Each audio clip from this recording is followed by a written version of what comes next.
के अब सुकुमायाले भुन्टीलाई आधा सम्पत्ति दिलाएरै छाड्ने भयो त?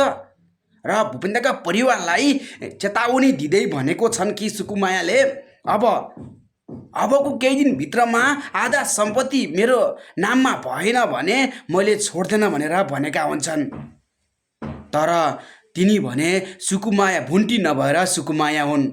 सुकुमायाले भुन्टीको रूप गरेर त्यहाँ गएर भूपेन्द्रका परिवारसँग भूपेन्द्रको आधा सम्पत्तिको हिस्सा चाहिन्छ अनि मात्रै म डिभोर्स दिन्छु भनेर भनेका हुन्छन्।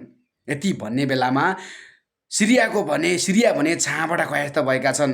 उनले सपना कति धेरै बुनेको थिए र भुन्टीलाई भने यस्तो जवाब दिएको छन् कि मैले दुःख गरेर कमाएको सम्पत्ति हो यो, तैँले कसरी मेरो सम्पत्ति भनिस् भनेर भन्ने बेलामा मेरो पोइको नाममा भएको सम्पत्ति मेरो सरह हो, त्यसैले गर्दाखेरि मलाई आधा सम्पत्ति चाहिन्छ, होइन भने मैले छोड्दैन भनेर भन्ने बेलामा भूपेन्द्रका परिवारको भने सातो गएको छ।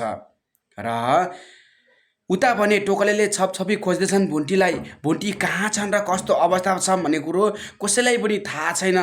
तर सुकुमायालाई भने पक्कै थाहा हुनुपर्छ, किन भन्दाखेरि भुन्टीलाई खोज्न जानेको साटो उनले भने त्यहाँ भुन्टीको रूप लिएर आएर आधा सम्पत्ति चाहिन्छ भन्दै गर्दाखेरि सबैलाई मनमा अलिकति भए पनि शङ्का लागेको छ। पक्कै पनि सुकुमायालाई थाहा छ भुन्टी कहाँ छन् र कस्तो अवस्था छन् भन्ने कुरो।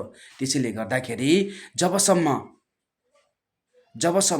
भुन्टीको आधा नाममा सम्पत्ति आउँदैन तबसम्म सुकुमायाले भने नछोड्ने भएको छन् र भुन्टीलाई आधा सम्पत्ति दिलाइ छाडेको छन्।